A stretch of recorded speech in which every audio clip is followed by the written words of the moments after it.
Le Nouvel Esprit Public, Philippe Meyer, bonjour.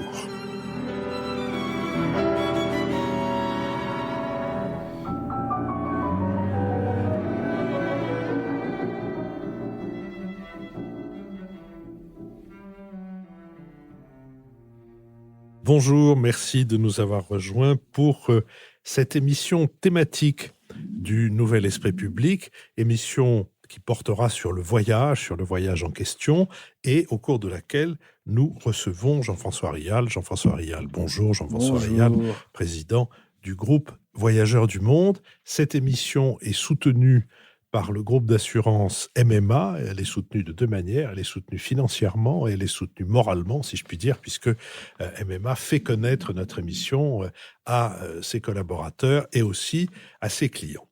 Venons-en donc au voyage, où en 2018, le nombre de voyageurs internationaux s'est élevé à 1,4 milliard, c'est-à-dire 6% de plus qu'en 2017. L'Organisation mondiale du tourisme table sur une nouvelle croissance de 3 à 4% cette année et prévoit 1,7 milliard de voyageurs internationaux en 2030. Première destination touristique mondiale, la France a reçu près de 90 millions de visiteurs étrangers en 2018, en majorité britanniques, allemands, belges et luxembourgeois. L'Europe demeure la destination la plus prisée, avec 713 millions d'arrivées, devant l'Asie-Pacifique, 343 millions, et les Amériques, 217 millions. Les 220 millions de touristes chinois en 2018 ont voyagé très souvent en groupe, de préférence dans les pays voisins de la Chine, puis en Europe, avec un budget moyen de 4 000 €. Les touristes américains voyagent le plus souvent en famille, plus de 4 fois par an, essentiellement dans leur pays. 18% d'entre eux voyagent à l'étranger et dépensent près de 2 000 $ par séjour. Les Français ont privilégié cet été la France, à 56%, et ceux qui sont partis à l'étranger ont choisi des pays voisins avec en destination phare l'Italie et l'Espagne. Si le tourisme de masse représente une importante manne financière, globalement, il contribue à plus de 10% du produit intérieur brut mondial. Il concentre 95% des voyageurs mondiaux aux mêmes endroits sur moins de 5% de la planète. Les écologistes dénoncent le surtourisme. Il met en danger les animaux sauvages, il pollue la planète. Un avion rejette en moyenne 360 grammes d'équivalent CO2 lors d'un déplacement d'1 kilomètre, contre 150 pour une voiture et 11 pour un train. Il rend les villes invivables, comme Venise, Barcelone, Dubrovnik. Il vide certains quartiers de leurs habitants, comme à Paris, Berlin, Londres ou Amsterdam. Il menace les sites naturels et historiques, l'île de Pâques, les temples d'Angkor, les Galapagos, les Maldives. Bref, il rend justice à cette phrase de Jean Mistler qui disait « Le tourisme est une industrie qui consiste à transporter des gens qui seraient mieux chez eux dans des endroits qui seraient mieux sans eux ».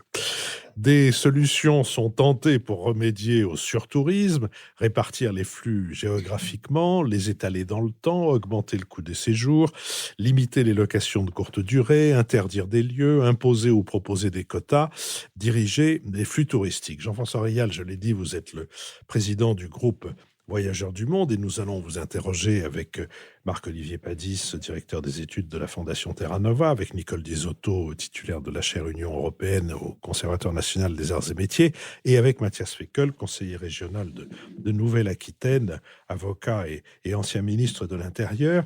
Et nous allons... Et du tourisme. Et du tourisme précédemment.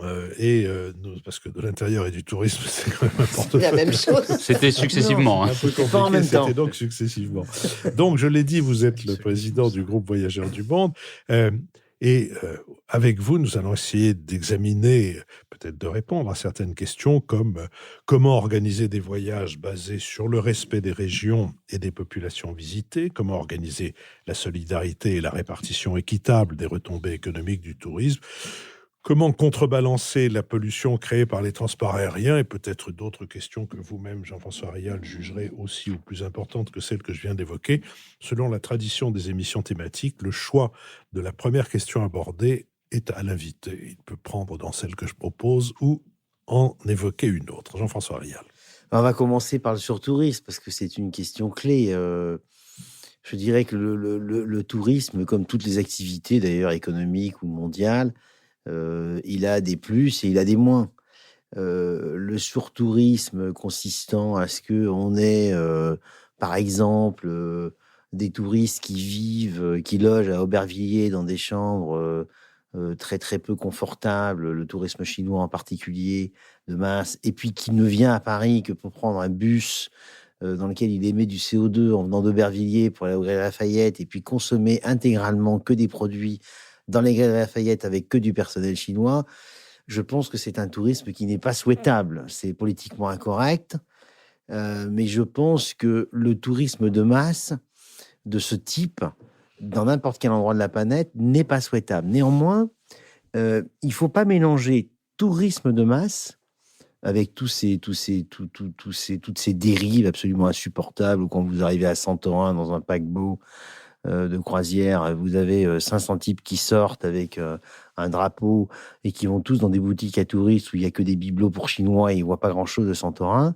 Donc tout ça, c'est absolument insupportable, mais il ne faut pas mélanger tourisme de masse et tourisme populaire, c'est-à-dire tourisme abordable. Le grand danger de toutes les mesures qu'on peut prendre contre le tourisme de masse, c'est finalement de ne finir par ne proposer que des voyages à une élite. Et c'est ça qui est compliqué. Donc, si vous voulez, quand moi, je suis interrogé sur ce sujet, je suis en position un peu, entre guillemets, inconfortable, puisque tous les voyages que nous proposons, nous, ne sont que des voyages qui sont de l'anti-voyage de masse. Vous voyez ? Donc, c'est facile pour moi de dire il faut aller sur les 95% hautes de la planète, il faut éviter d'aller dans les musées quand tout le monde y est, il faut utiliser des systèmes intelligents pour voyager à contre-courant, hein, c'est la philosophie de notre entreprise, mais néanmoins, il ne faut pas non plus empêcher ceux qui ont moins de moyens de voyager. Vous voyez, c'est ça la difficulté. Et moi, je pense que tout ça, ça passe d'abord par l'éducation. Je vais vous donner un exemple. Il faut en fait expliquer aux gens comment on peut voyager intelligemment et comment on peut voyager paradoxalement en voyant plus de choses et en consommant moins d'argent. Je vous donne un exemple. Il y a 10 ans, chez Voyageurs du Monde, tous mes clients qui allaient aux États-Unis allaient pour 90% d'entre eux à New York, à San Francisco, à Los Angeles ou sur les parcs américains de l'Ouest. Bon. Ça fait très longtemps que ces zones sont suroccupées, sursaturées, en particulier les grands parcs de l'Ouest américain. Et donc, il y a une dizaine d'années, j'ai dit à mes équipes, écoutez, on ne peut pas, nous, en tant que spécialistes du voyage sur mesure en individuel pointu, continuer à faire ça. Ce n'est pas possible. Donc, on va proposer ces pays, ces zones, en dehors des grands flux touristiques, type grand parc américain à l'été, et on va surtout proposer autre chose. On va aller au Wyoming, on va aller au Kansas, on va aller au Nouveau-Mexique, on va aller sur la route du jazz, etc., etc., etc. Aux États-Unis, il y a des trucs fantastiques à faire où il n'y a pas un touriste, y compris l'été. Bon, bah ça a marché. C'est-à-dire qu'aujourd'hui, on est dans du 70-30, 70% de gens qui voyagent, entre guillemets, à contre-courant, et 30% de gens qui continuent à partir au mauvais moment, au mauvais instant, au mauvais endroit. Bon, il y aura malheureusement toujours des gens qui ne veulent pas comprendre. Et donc, pour moi, la vraie question du surtourisme, c'est pas d'arrêter de voyager, parce que voyager a une double utilité sociale. C'est très rare, la double utilité sociale, hein. Il y a l'utilité sociale économique, évidemment. Puis il y en a une autre pour le voyage, qui est qu'elle favorise le rapprochement des peuples et la tolérance et la compréhension des autres. Moi, je dis toujours que quelqu'un qui va passer une semaine en hôtel club à Marrakech, c'est pas ma tasse de thé, c'est pas mon produit, c'est pas ma façon de voyager. Mais celui qui va passer une semaine en hôtel club à Marrakech, il a une chance d'en revenir un peu plus tolérant vis-à-vis de la culture musulmane et de la culture arabe. Ça marche. C'est quelque chose qui marche. Les plus ignorants et les plus intolérants, et on voit bien qu'aujourd'hui c'est un problème mondial, hein, cette problématique d'intolérance aux cultures des autres, on voit bien que tout le monde se replie sur soi-même, que ce soit en Turquie, aux États-Unis ou même en Grande-Bretagne. Eh bien, le voyage est un facteur d'augmentation de la tolérance et de la compréhension des peuples. Donc, encore une fois, c'est toujours pareil, ça dépend comment on le fait. Il y a du bon voyage, il y a du bon tourisme, il y a du mauvais tourisme. Et la problématique des volumes n'est pas en jeu. C'est où est-ce qu'ils vont et quand est-ce qu'ils vont et comment. Mathias Fekl.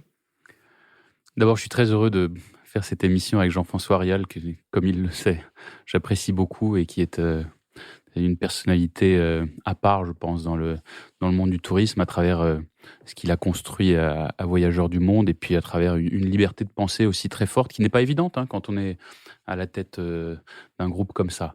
Alors, plusieurs choses. D'abord, moi, je crains sur le dernier point d'être en léger désaccord sur voyager apprend la tolérance. J'en suis pas sûr. Et il y a peut-être des études là-dessus, et je serais très heureux de les connaître. Mais je crains que, notamment dans ce qu'on appelle le tourisme de masse aujourd'hui, il y ait au contraire parfois presque une manière de conforter ses préjugés, d'être très heureux d'aller se reposer, se détendre, d'aller à la piscine, d'aller dans un grand all-inclusive, etc. Mais au fond, de voir d'assez loin les civilisations qu'on devrait découvrir et qu'on devrait visiter, et puis de repartir chez soi à peu près inchangé, tout en étant heureux d'avoir pu bénéficier de vacances un peu low cost et d'avoir des personnes à son service. Je crains que ce soit souvent le cas, mais je ne demande qu'à découvrir, qu'à être, à être démenti et à me tromper. Je vais te répondre là-dessus. Ensuite, Alors, première réponse, Jean-François. Non, la remarque de Mathias est juste, mais elle est à nuancer. Bon, d'abord, vous avez à peu près la moitié, pour reprendre les statistiques que Philippe a évoquées au départ de son émission, qui était très intéressante. Vous avez en gros, dans le voyage touristique, la moitié des gens qui font des voyages, donc qui font des voyages itinérants, de découverte, de compréhension, et puis une autre moitié qui fait du séjour, dont une partie en séjour de tourisme de masse. Bon. Moi, je pense intuitivement, pour l'avoir à la fois lu dans des études, mais partielles, donc qui ne peuvent en aucun cas être significatives, et puis l'avoir senti aussi avec les gens, mes confrères qui font du voyage de masse, les clients qui voyagent comme ça, que ce que dit Mathias est juste, mais c'est pas juste pour tout le monde. Je dirais qu'il y a une partie des gens qui font du voyage en tourisme de masse, mais qui en reviennent plus tolérants, et puis une autre partie, au contraire, comme l'a très, très bien décrit Mathias, qui se confortent dans leurs préjugés. Et au final, si on considère qu'on est à chaque fois 2 fois à 50-50, ça veut dire qu'on a quand même 75% des gens qui voyagent et qui, normalement, en reviennent avec une tolérance augmentée. Voilà. Et on est presque au cœur du thème. C'est qu'est-ce que voyager ? Et il y a des déplacements. En réalité, on va se reposer ailleurs parce que c'est moins cher. Et puis après, il y a voyager. Les vacances et voyager, c'est pas la même chose. Moi, je dis toujours, nous, on propose des voyages et pas des vacances. Mais on a le droit aussi de prendre des vacances et de se reposer à l'étranger. C'est toujours pareil. Bien sûr. La vraie problématique, par exemple, vous voyez, Anne Hidalgo m'a demandé de faire des propositions d'évolution du tourisme à Paris dans le cadre de sa campagne. Eh bien, on serait tenté par interdire le Airbnb complètement et limiter le nombre d'hôtels en termes de nombre de chambres par rapport au nombre d'habitants pour pouvoir respecter la quiétude des habitants. C'est une option à laquelle on réfléchit très sérieusement, mais en même temps, ça va quand même inexorablement conduire forcément à la montée en gamme de ceux qui pourront venir à Paris en touriste en étant hébergés intramuros. Et surtout, la question, pardon, je ne veux pas monopoliser, mais c'est celle du tourisme populaire de qualité. Ouais, c'est le Front populaire en France qui a créé les vacances pour tous, et c'était un progrès social absolument formidable. Et il faut conforter ça, y compris à l'international, avec les nouvelles mobilités, les nouvelles manières de faire. La question, c'est comment conjuguer cela avec donc l'exigence qualitative, l'exigence sociale et le plus grand partage possible du tourisme, et puis par ailleurs tous les enjeux d'urgence climatique. Oui, et puisque Mathias prend l'exemple du Front populaire, sans doute faudrait-il y revenir dans une émission historique, mais le Front populaire, c'est pas seulement la possibilité d'avoir des vacances, c'est aussi la floraison d'organismes qui accompagnent. C'est Tourisme et Travail, par exemple, d'où sont sortis tellement notamment dans le monde du théâtre et de la variété, sont sortis des groupes comme le Grenier d'Olivier Husneau à Toulouse, les Frères Jacques, les Compagnons de la Chanson, enfin tout un tas de choses. C'est l'idée que il faut profiter de ce temps libre pour s'élargir soi-même, si je puis dire. Absolument. Nicole Nisotto. Oui, justement, moi je voulais vous interroger sur l'évolution du voyage et surtout vous interroger sur l'avenir. Est-ce qu'on voyagera encore à l'avenir ? Parce que quand on regarde au 19e siècle, en tout cas dans la littérature, le voyage, c'est d'abord une expérience personnelle. C'est une aventure intérieure, aussi bien qu'une découverte extérieure, et c'était réservé à une élite notamment anglo-saxonne, qui allait faire son grand tour en Italie, découvrait les arts, les Les clients de femmes, Thomas Cook. etc. Oui, de feu Thomas Cook.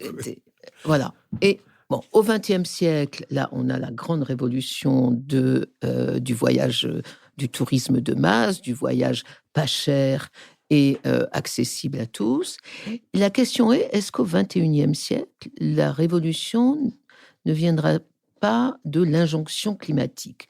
Moi, je m'inquiète beaucoup de voir, au nom de la planète, dire qu'il faut arrêter de prendre l'avion, donc arrêter de voyager, que la pauvre Madame Royale, qui est quand même ambassadrice des pôles, se fait attaquer parce qu'elle prend des avions pour aller je ne sais où dans les pôles. Elle se donc- fait attaquer parce qu'elle ment, surtout. Oui, bon, c'est autre chose. Encore Mais autre en chose. tout cas, ma Et elle ne va question pas dans est, les pôles. C'est est-ce aussi que ce le qu'on lui reproche. XXIe siècle, la révolution ne sera-t-elle pas celle de l'injonction climatique et donc d'une adaptation du voyage à une espèce d'éthique de la responsabilité planétaire et donc le retour à des voyages plus élitistes, comme vous venez de le dire, plus chers, réservés effectivement à une élite. Jean-François Rial. Alors, c'est une excellente question, évidemment. Je dirais qu'avant de répondre sur la question climatique, je vais vous faire une première réponse sur les tendances générales de ce qui se passe dans le monde du voyage. Il y a plusieurs tendances qui se cumulent et qui s'affrontent. Vous avez toujours aujourd'hui, et peut-être encore plus aujourd'hui qu'hier, qu'il y a, on va dire, 20 ans, 30 ans, une vraie demande de faire des voyages qui sont presque une expérience intérieure, comme vous l'avez dit. Voilà. Cette demande-là existe. Et moi, personnellement, d'ailleurs, quand je voyage, je vais dans des endroits où à chaque fois, j'en reviens transformé. Parce que je réfléchis où est-ce que je vais aller, où est-ce que je vais apprendre quelque chose, et qu'est-ce qui va m'enrichir profondément. Vous voyez que quand je vais en Haïti, quand je vais en Géorgie, quand je vais à Tchernobyl, c'est passionnant d'ailleurs, c'est tout sauf du tourisme comment dirais-je, de loisirs. Voilà. Ou quand je vais aller bientôt en Arabie Saoudite, ou quand je suis allé l'année dernière au Nord-Soudan, c'était ce que j'ai appris, par exemple, au Nord-Soudan par rapport à la problématique de l'islam, la guerre dans le Sahel, etc. Extraordinaire. En plus, des vestiges archéologiques dans des lieux naturels fantastiques. Donc, cette façon de voyager, elle continue d'exister. Et elle augmente. Bon. En parallèle, le tourisme de masse a explosé. Donc, il y a ces deux, parce qu'il y a de plus en plus de populations dans le monde qui accèdent au niveau de classe moyenne et qui veulent aller, comme les Allemands l'ont fait ces 50 dernières années, passer leur semaine de vacances ou leurs 15 jours de vacances au soleil en Espagne. Un chiffre quand même qui est affolant, hein, Philippe, qui est intéressant, que je vous glisse, c'est qu'il y a plus d'Allemands qui vont en Espagne passer leurs vacances, uniquement en Espagne, que de Français qui voyagent dans le monde entier. Ouais, non, mais c'est quand même intéressant à savoir. Et il y a même plus d'Allemands qui ne passent que par la TUI, Mathias. Je ne parle même pas de tous les Allemands. Si on prend que le premier voyagiste mondial, TUI, qui envoie des Allemands en vacances en Espagne, il y en a plus que tous les Français qui voyagent dans le monde entier, qu'ils aillent en Tunisie, au Liban, en Israël, ou aux États-Unis, ou en Arabie Saoudite, ou au Soudan. Voilà, c'est quand même impressionnant. Alors maintenant, je reviens au sujet climatique. Alors, le sujet climatique, la réponse, à mon avis, la réponse naturelle et évidente est celle que vous venez de faire, Nicole. C'est-à-dire que petit à petit, la pression climatique va être telle que l'avion qui va être pointé du doigt, au même titre que la viande, qui sont les deux symboles les plus forts du coût du CO2 dans l'économie mondiale, vont souffrir plus que le reste. Bon. Moi, je crois que ce n'est pas la bonne réponse. Parce que si vous faites ça, vous allez indéniablement conduire et imposer, vous allez proposer que à ceux qui ont les moyens et qui sont riches de voyager. Et je pense, et là je pense que Mathias, vu sa culture politique, pensera la même chose que moi, que c'est pas bon. À la limite, c'est très bon pour mon entreprise, parce que globalement, mon entreprise a des clients qui, même si les budgets sont extrêmement variés selon les marques, est plutôt une entreprise qui sort du voyage de masse et donc a une clientèle moyen, aisée, haut de gamme. Voilà, donc c'est très bon pour l'entreprise. Mais je pense que c'est pas bon pour l'écologie sociale de la planète.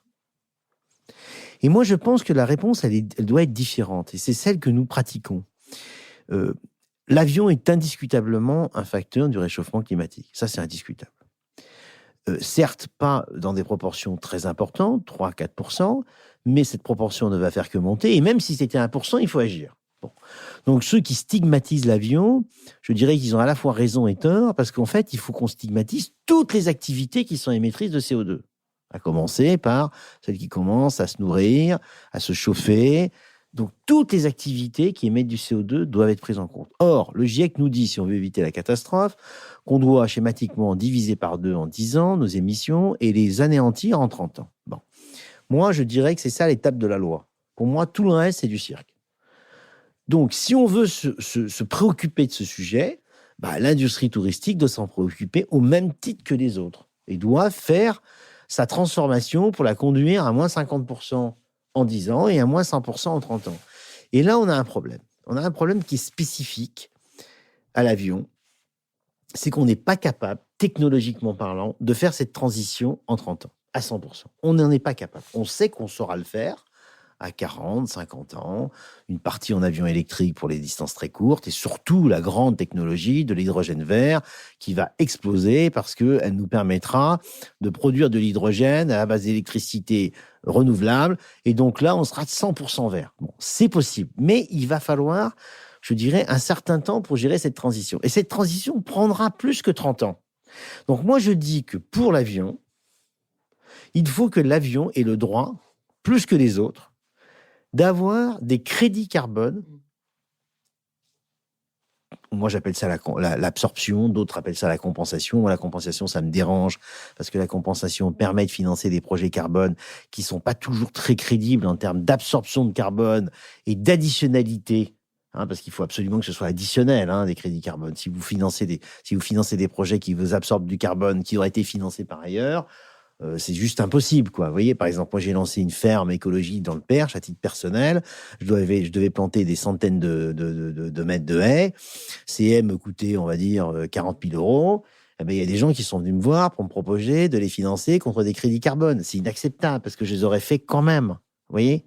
C'est ça le grand danger des crédits carbone. Mais dans l'industrie aéronautique et aérienne, je pense qu'il faut bien sûr économiser tous azimuts. Par exemple, Air France, aujourd'hui, fait voler 30% de vols de plus pour 30% de moins de CO2. C'est très, très intéressant. Donc, l'efficacité énergétique est montée de façon importante. Deuxièmement, il faut bien sûr financer la transition. C'est-à-dire qu'il faut absolument mettre l'argent nécessaire pour aller vers l'hydrogène vert. Mais ça suffira pas en 30 ans. Donc, ce qu'il reste, pour rentrer dans le cadre des objectifs du GIEC, il faut l'absorber. Il faut l'absorber par des financements de crédit carbone. Donc, moi, je propose ce que j'appelle la compensation planète, enfin, le crédit planète, et non pas une taxe carbone qui irait dans un budget absolument invisible, et qui consiste à ce que lorsqu'on voyage, eh bien, vous regardez combien vous émettez de carbone. Vous allez à New York, c'est 3 tonnes. 3 tonnes, on sait que pour absorber 3 tonnes, il faut planter à peu près une trentaine d'arbres. Eh bien, vous financez votre tonne de carbone à 10 euros. Vous rajoutez 10 euros pour financer la transition et vous mettez une contribution planète d'une vingtaine d'euros sur un vol comme ça par tonne. Et là, vous restez quand même accessible. Vous n'êtes pas dans des délires je dirais, qui consiste à passer un Paris-New York qui aujourd'hui coûte 1 000 euros à 4 000 ou 5 000 euros et réservé qu'aux riches. Vous voyez ? Et là, je pense qu'on est dans un truc qui est concret et qui marche. Vous avez planté votre 4 000 arbres par jour, j'ai vu Ah ça. oui, ça fait des années qu'on fait ça. Nous, on plante à peu près 1,5 million d'arbres par an. Et on plante effectivement 4 000 arbres par jour. Mais parce qu'on a décidé, nous, d'être tout de suite à 100%. Vous voyez, on est tout de suite à 100%. Mais ce que vient de décider Air France, par exemple, qui consiste à se mettre à 100% sur les vols intérieurs et à 50% à 10 ans sur son industrie globale, est remarquable. C'est la première fois qu'une grande compagnie aérienne arrête de tenir ce discours permanent que toutes les industries d'ailleurs tiennent, pas que l'aérien. C'est pas nous, c'est les autres. Et regardez, nous, on est meilleurs que les autres. On s'en fout de ça. Il faut faire moins 50% en 10 ans, moins 100% en 30 ans. Tout le reste, c'est du cirque. Marc-Olivier Padis. Je reste sur la question de la pollution avec deux questions. La première, c'est est-ce que si on réfléchit sur l'impact carbone de nos déplacements, ça ne conduit pas à privilégier les déplacements en avion loin ? Parce qu'en fait, dans la consommation de l'avion, ce qui consomme le plus, c'est le décollage et l'atterrissage, surtout le décollage. Et donc, c'est aberrant de faire un Paris-Amsterdam en avion. En revanche, de faire un Paris-Pékin, de toute façon, il n'y a pas. Enfin, en train, c'est très agréable aussi, mais ça prend plus de temps. Mais en fait, le calcul carbone est moins aberrant sur un Paris-Pékin. Mais alors là, c'est un peu paradoxal parce que ça favorise plutôt les déplacements lointains. Et puis la deuxième question, c'est finalement, on parle un peu d'un autre impact relativement important qui est celui des grands paquebots de tourisme. Alors là, c'est plus justement un autre tourisme plus populaire, plus de masse, mais où finalement, là, c'est du diesel, c'est beaucoup de pollution, ça tourne en permanence. Et là, c'est des flottes qui se développent énormément.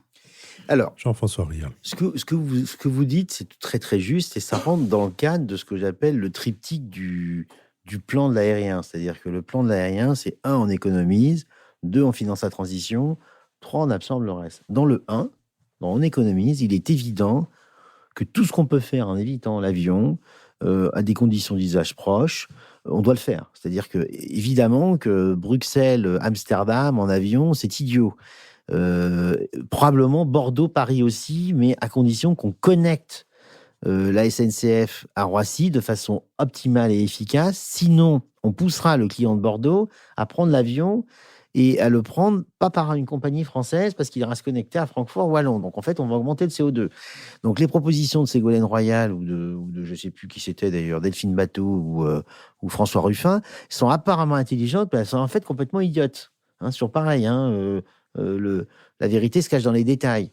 C'est bon à long terme, mais si on le fait bien. Voilà. Donc là-dessus, moi, je vous suis à 100%, même si, attention, ça sera quand même assez marginal dans la problématique des volumes, parce que ce qui émet le plus de CO2 en proportion et en volume, même si c'est meilleur en termes d'efficacité énergétique, comme vous l'avez dit, c'est le long courrier. Quand vous faites un Paris-Bordeaux, vous émettez 1/3 de tonne, et quand vous faites un Paris-New York, vous êtes plutôt à 3 tonnes et demie. Donc vous voyez, les rapports sont vraiment colossaux. Mais il y a énormément de pistes d'efficacité. Par exemple, on peut gagner 20% sur le décollage et l'atterrissage si on cesse d'avoir des règles de contrôle aérien aussi drastiques à cause d'un tas de raisons, etc., etc. On peut gagner tout le roulage parce qu'il suffit de passer tout le roulage en électrique. Une entreprise comme Carwatt qui est en train d'équiper toutes les passerelles aéroportuaires en moteur électrique, c'est absolument génial. On peut gagner sur beaucoup, beaucoup, beaucoup de choses. Les paquebots. Pardon. Ah oui, les paquebots. paquebots. Oui. Ah oui, les paquebots, bien sûr. Alors, les paquebots, eux, il est absolument... Eux, si vous voulez, ils émettent du CO2, c'est vrai, énormément.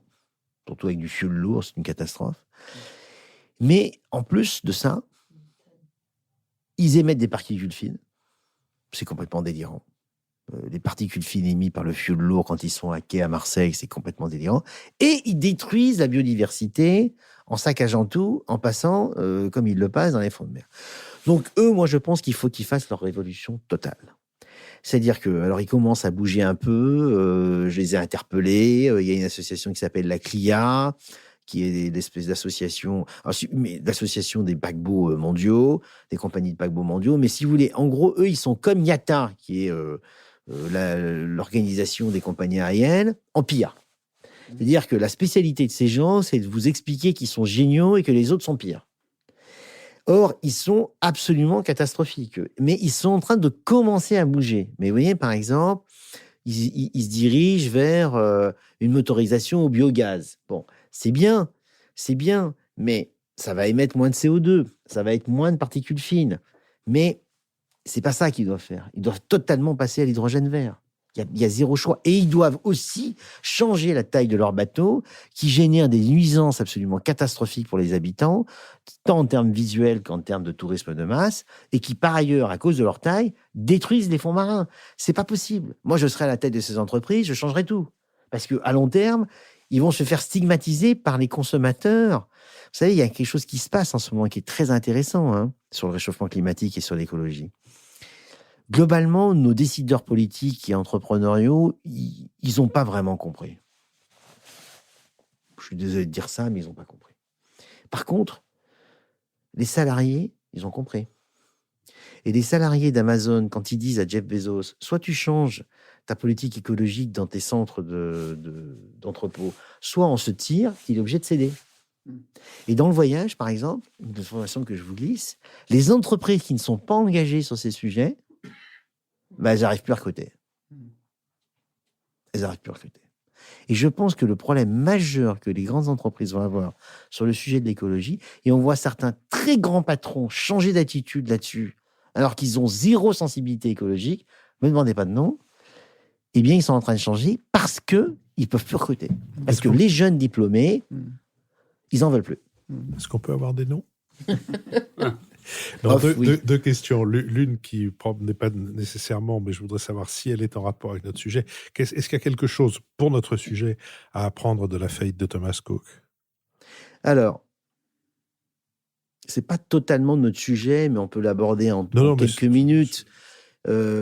Un peu quand même par rapport à la question de Nicole. Quelles sont les tendances de demain? Une des tendances de demain qu'on n'a pas évoquées, c'est que, y compris dans le tourisme de masse, les gens veulent de plus en plus voyager en individuel. Ils ne veulent plus voyager en groupe. Donc, par exemple, les croisières explosent, c'est très bien, mais je ne suis pas certain que ça va fonctionner très longtemps. Parce qu'on voit bien que dans tous les segments de marché, y compris dans les voyages découverts, le voyage en groupe baisse, et ce qui explose, c'est le voyage individuel. Et qu'est-ce qui se passe dans le tourisme de masse? C'est un peu la même chose.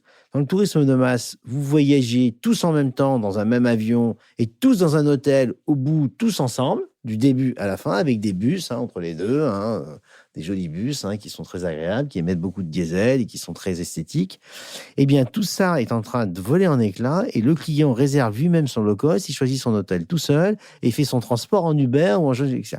Et Thomas Cook, c'est pas la seule raison de sa catastrophe et de sa faillite, mais c'est finalement sa raison principale. Parce que on dit que c'est à cause de sa dette qui était trop importante, c'est vrai, mais sa dette était trop importante, d'autant plus qu'ils n'étaient pas capables de changer de modèle en même temps, et leur modèle est clairement en danger. C'est-à-dire ce modèle où on met des charters, on fait monter des gens, on les met dans des bus, et on les met dans un hôtel, et tout est inclus.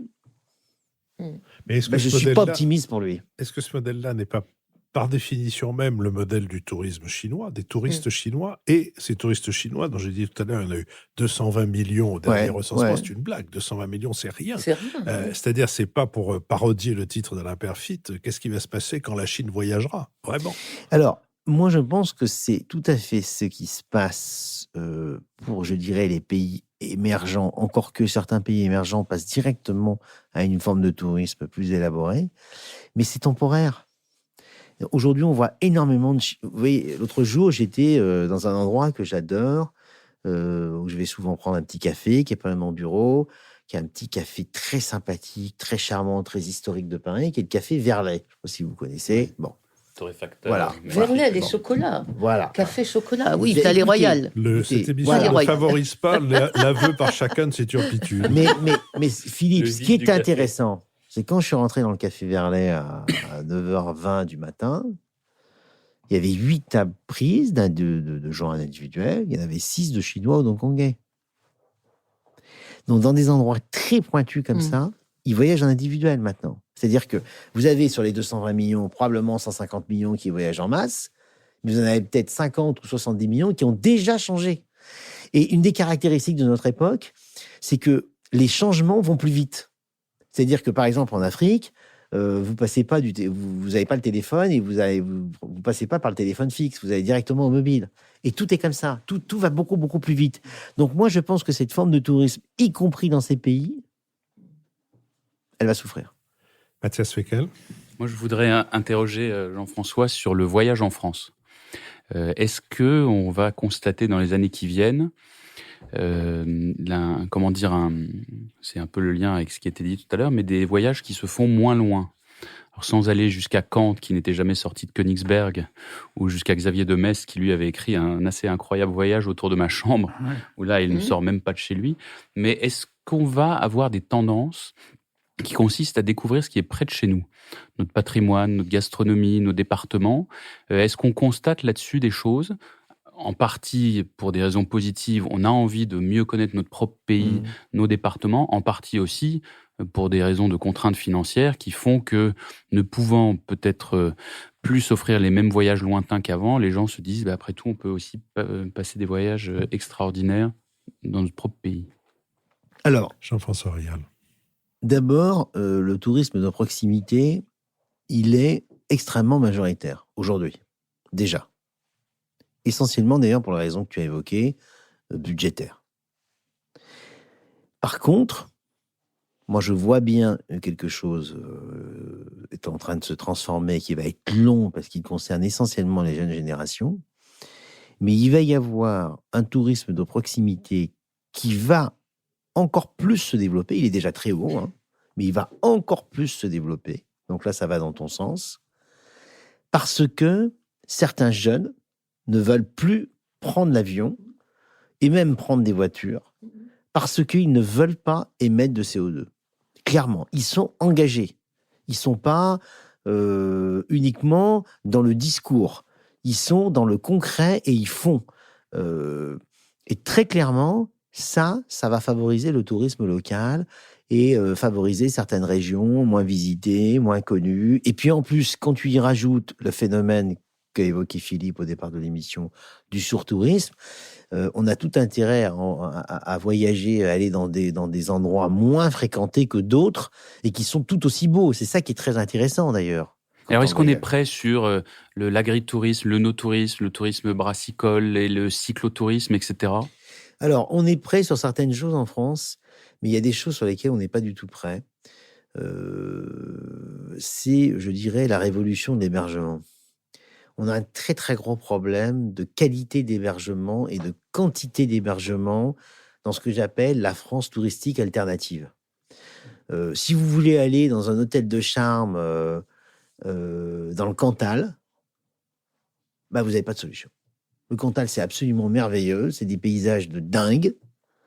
Quand vous allez dans le Césalier, à la frontière du Puy-de-Dôme et du Cantal, vous êtes en Mongolie, c'est pas la peine d'aller en Mongolie, vous y êtes, là, c'est même peut-être plus beau. Surtout que maintenant, il y a des gens qui installent des yourtes ouais, voilà, dans le massif central. Eh bien, vous n'avez pas d'hébergement. Et ça, se c'est le porte. grand échec, Mathias, du tourisme français. C'est-à-dire qu'on n'a pas été capable de mettre en place des politiques publiques qui favorisaient l'habitat existant pour régler la problématique de la saisonnalité et qui permettent à ceux qui veulent aller en Ardèche, dans le Cantal, etc., d'avoir un service qui soit autre chose qu'une chambre d'hôte qui est souvent pas terrible en déco, encore moins en service, et que ce que j'appelle, moi, des vrais hôtels éphémères.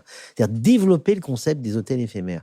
Et là, on a un vrai enjeu, parce qu'aujourd'hui, 80% des touristes qui viennent en France, ils vont à Paris, en province ou en Rhône-Alpes. Il faut avoir conscience de ça. Hein. Donc là, nous, on vit le surtourisme. Et alors, Paris intramuros, c'est évidemment un gros sujet, quoi. Marc-Olivier Padis. Je voudrais vous interroger sur un sujet un peu différent qui est dans l'écosystème du tourisme et la manière dont les gens voyagent. Quel est leur mode d'information et de documentation sur les endroits où ils vont? Il y a tout un monde autour. On voit bien que toute une branche de l'édition, par exemple, est un sous-secteur du tourisme. Les guides touristiques, mais aussi les récits de voyage, les descriptions de villes. Il y a toute une activité. On a cru il y a quelques années que on se promènerait tous à Rome avec plutôt des podcasts audio et qu'on n'aurait plus de guide touristique en main et que tout serait lié, ou qu'on visiterait les musées avec des commentaires audio dans les oreilles, etc. Comment est-ce que les choses évoluent de ce point de vue-là? J'ai le sentiment que le bon vieux guide touristique en papier résiste. Et quels sont les modes d'information de ces gens qui voyagent tout seuls et qui se retrouvent dans ces cafés très pointus parisiens qui ne sont pas forcément indiqués Jean-François Rial. La révolution est majeure. Elle est majeure, elle est très, très, très forte. Le niveau d'information de ceux qui voyagent et de ceux qui souhaitent voyager est 100 fois supérieur à ce qu'il était il y a 30 ans. D'ailleurs, ça explique que certains opérateurs touristiques finissent par disparaître parce qu'en fait, leur valeur ajoutée est très faible. Donc, si vous cumulez le désassemblage qu'on a évoqué tout à l'heure, où chacun se débrouille, et le fait que les gens sont surinformés, il va falloir, pour les intermédiaires comme nous, avoir un niveau de valeur ajoutée extrêmement élevé. Et d'où vient cette différence? Elle vient non pas des guides touristiques, qui continuent d'exister, on va en parler, mais elle vient surtout de la profusion d'informations complètement délirantes que vous trouvez sur Internet. Exemple du café Verlet, c'est Instagram, évidemment. D'ailleurs, nous, on commence à faire attention parce qu'on a un compte Instagram extrêmement populaire et on met des choses très belles, mais on ne dit plus où elles sont. Vous voyez, on ne dit plus où elles sont. Si vous voulez, la révolution Internet est délirante parce que vous avez à la fois une multitude d'informations, c'est colossal, mais aussi des sites qui les agrègent et qui les classent et qui les ordonnent. Mais ça reste très compliqué. C'est-à-dire que la multitude d'informations est telle que c'est très compliqué de trouver ce que vous voulez exactement quand vous voulez. Mais chaque année, chaque mois, le niveau de tri de cette information, de collecte de cette information, d'agrégation de cette information, il augmente. C'est-à-dire que l'internaute, il est de plus en plus informé, de plus en plus facilement. Vous voyez ? Bon. Alors, le guide touristique, il résiste, oui et non. Certains titres résistent. Par exemple, le guide du routard résiste très bien. D'autres s'écroulent. Mais globalement, le marché, il baisse.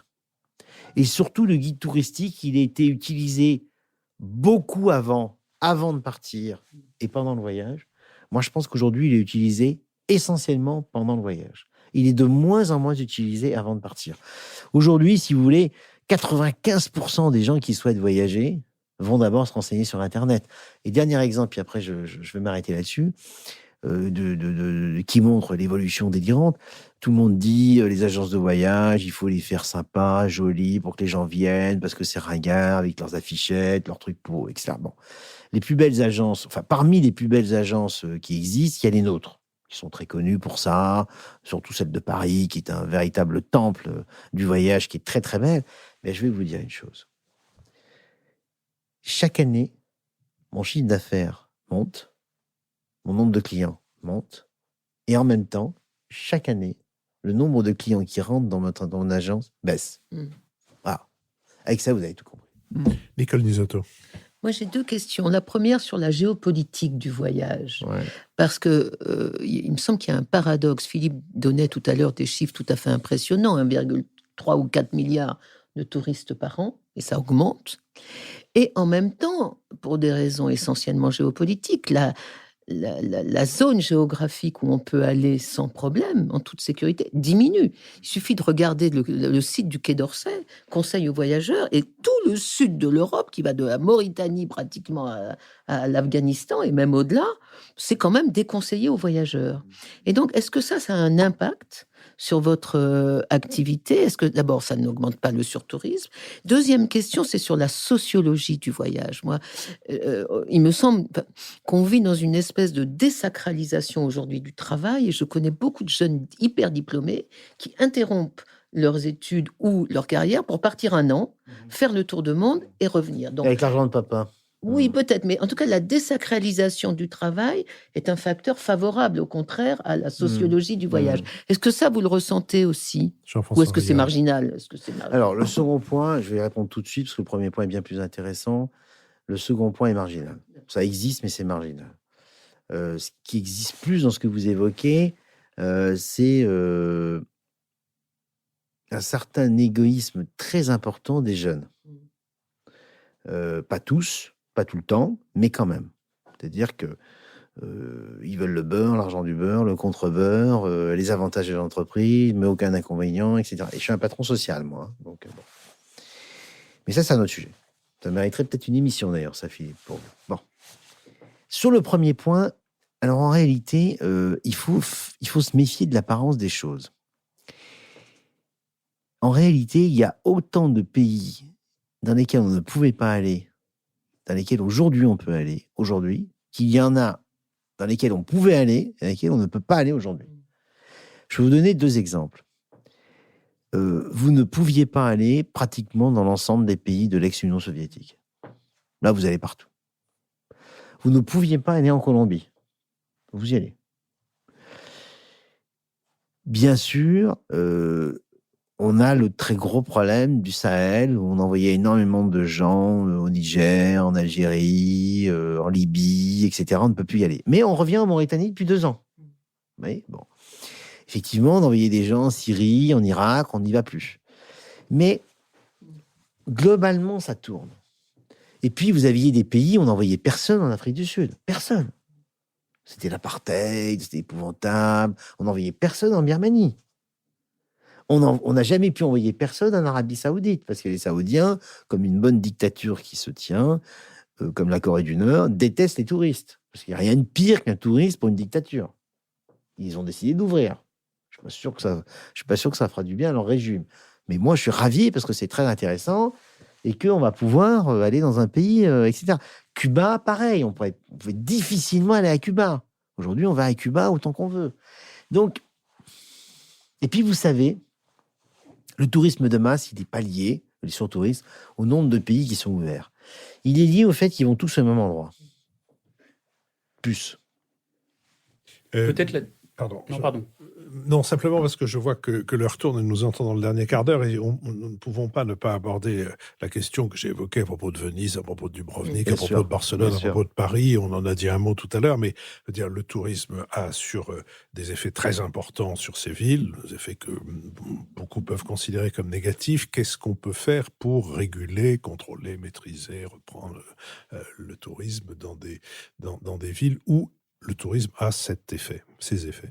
Alors, prenons l'exemple de Paris, puisque c'est un sujet sur lequel je suis en train de travailler. Il y a plusieurs choses qu'on peut faire.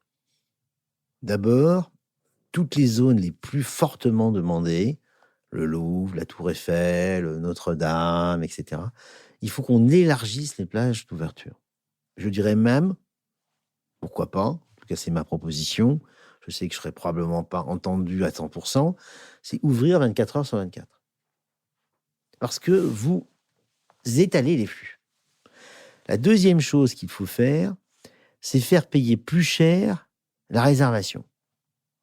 Utiliser la réservation pour générer des revenus, en fait, faire du yield management, ce qu'on fait tous les jours dans l'aérien, dans l'hôtellerie, et qu'on fait à la SNCF en disant qu'on ne le fait pas parce qu'on modifie les frais de réservation, mais que pour des raisons politiques, globalement, on est dans l'égalitarisme qui finit par défavoriser ceux qui ne peuvent pas y aller, faute de place, faute de moment, etc., etc. Donc il faut, à mon avis, totalement casser tout ça, ouvrir les horaires, faire du yield management et générer des flux qui soient plus étendus. Ça suffira pas. Ça suffira pas.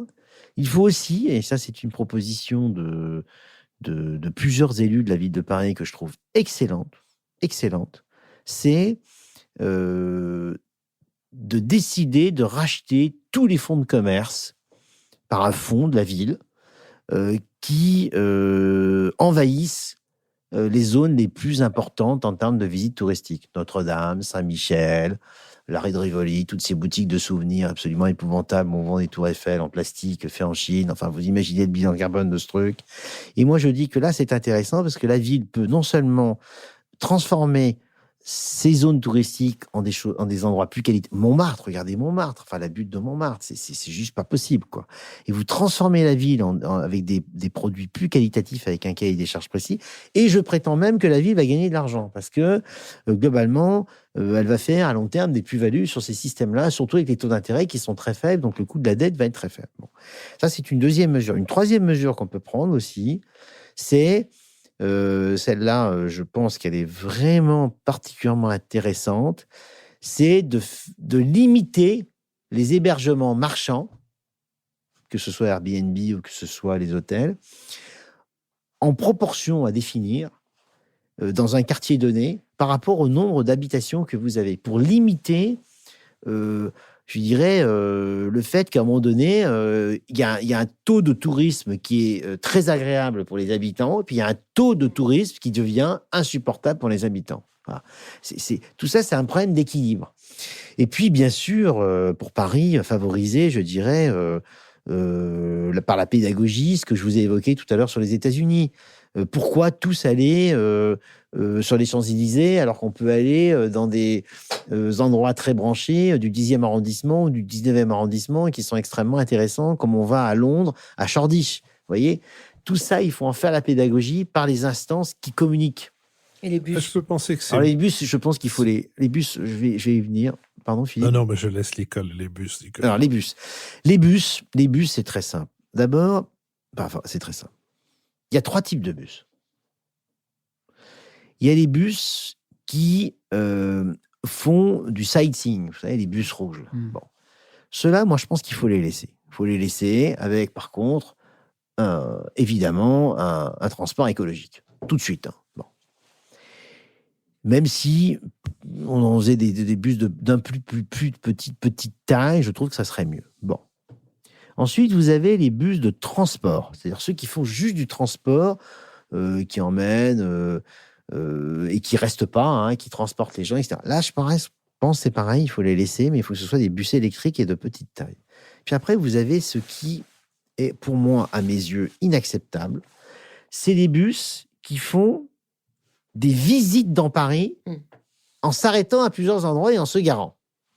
Bon, ceux qu'on voit à Pigalle, aux Invalides, au Grand Palais, tout ça. Alors, pour moi, tout ça, il faut l'interdire. Tout ça, il faut l'interdire très vite en leur demandant de se garer dans les centres RATP où là, vous avez des très grands parkings à la périphérie de Paris qui sont disponibles la journée, parce que par essence, ces bus vont circuler la journée. Il faut faire un deal avec la RATP là-dessus, quitte à d'ailleurs mettre des activités sympathiques pour les chauffeurs parce qu'ils attendent, et puis mettre des transports alternatifs d'où on prend le métro, on prend un petit bus électrique. Mais ces bus qui stationnent dans le centre de Paris, c'est juste pas possible. Voilà. Alors, je discuterai le point de savoir si le métro est ou non un transport doux. Ça dépend de vraiment beaucoup des heures, mais il y a de moins en moins de lignes sur lesquelles ça dépend. Mais je comprends ce que vous dites. Le transport doux est vraiment...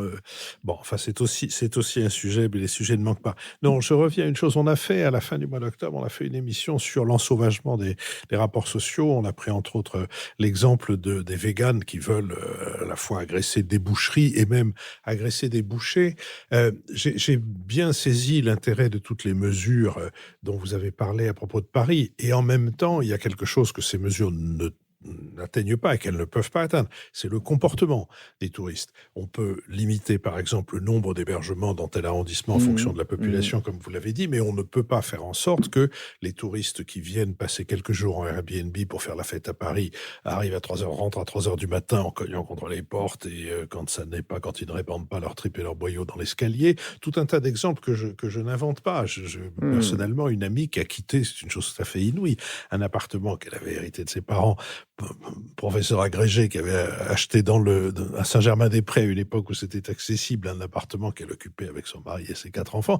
Elle est partie dans le 12e parce que la moitié de sa rue et la quasi-totalité de son immeuble a été transformée en Airbnb et que c'est simplement plus possible. Et simplement, premièrement, il y a cette question-là. Et deuxièmement, il y a la conséquence de cette question-là qui a montré le bout de son nez à Barcelone, qui est, est-ce qu'on ne risque pas à un moment donné qu'il y ait des violences contre les touristes, comme c'est arrivé alors plutôt symboliquement à Barcelone. Les touristes n'ont pas été vraiment agressés. Ce qui s'est passé, c'est qu'on a tagué dans un certain nombre d'endroits en disant touristes dehors. Il y a là quelque chose qui est le contraire même de ce tourisme dont vous parliez au début de notre émission, qui est le tourisme par lequel on apprend à connaître et à respecter, etc., l'autre.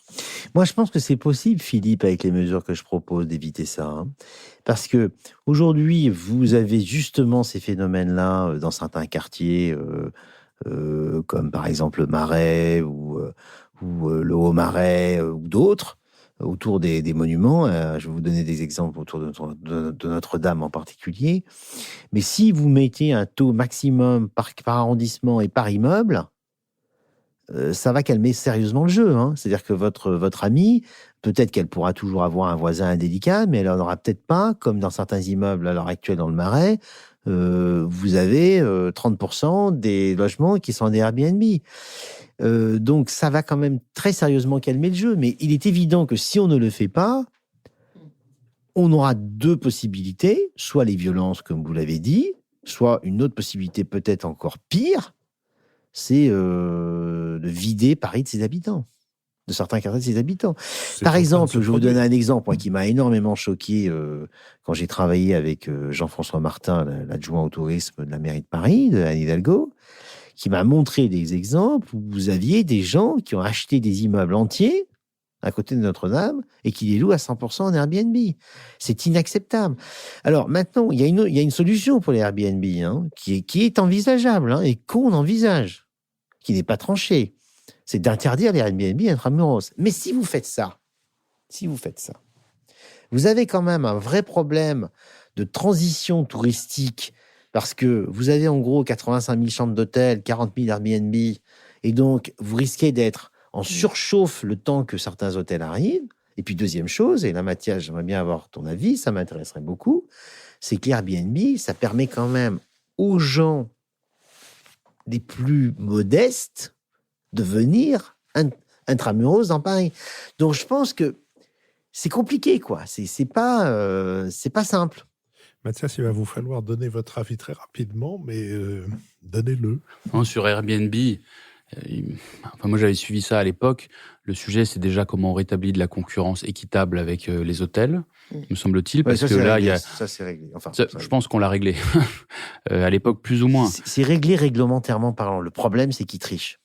Enfin, un certain nombre de gens trichent. Le problème, c'est les contrôles. C'est très injuste. Vous avez des hôteliers qui investissent énormément dans l'accessibilité, la propreté, les normes de sécurité, y compris le contrôle du. Ils n'ont pas le choix. Et donc. Et tu vois, Mathias, je te coupe juste une seconde. Moi, je ne crois pas au contrôle. Parce que si on veut contrôler les Airbnb, il faut mettre des moyens qu'on n'aura jamais. Donc moi, je pense que dans certains quartiers, il faut les autoriser et d'autres, il faut les interdire. Parce que je crois beaucoup au 100-0. Parce que quand c'est interdit, le contrôle est naturel par les habitants. Non, mais ça, je suis d'accord. Moi, je me suis pas penché récemment sur le problème d'interdire ou pas, donc je veux pas là-dessus raconter les choses. Il y a des meilleurs experts que moi. Mais ce qui est certain, c'est comme toujours, il faut trouver le bon équilibre. Hein. Ouais. Pardon, je constate une chose, c'est que Jean-François Rial est exactement construit comme moi, c'est-à-dire qu'il pose des questions aux autres et il se donne à lui-même les réponses. C'est le meilleur moyen de fonctionner. Je constate aussi une autre chose. Tu devrais faire de la politique. Depuis que j'ai commencé à faire de la radio, ou son équivalent aujourd'hui qui est le podcast, il y a très longtemps, j'ai appris une chose, c'est que la radio, c'est l'école de la frustration. Et c'est une excellente chose parce que la frustration donne envie, d'une part, de recommencer et d'autre part, d'aller voir plus loin. Et c'est cette frustration que nous avons éprouvée, que nous éprouvons après cette heure passée avec vous, Jean-François Rial. Merci d'être venu. Je rappelle que cette émission est soutenue par le groupe d'assurance MMA qui l'a fait connaître en même temps qu'elle la finance. Je rappelle aussi que elle a été préparée avec Sophie Jacquin, que Benoît Carré organise et transmet le contenu de ces émissions à travers son compendium qui est public, auquel on peut accéder en cliquant sur la rubrique Lisez-nous, sur l'onglet Lisez-nous sur notre site. Nicolas Tourneau assure la vitalité de notre site. Adrien Beccaria a enregistré cette émission pour le studio L'Arrière-Boutique et Julien Neuville l'a produit pour Nouvelles Écoutes. Je vous donne rendez-vous la semaine prochaine.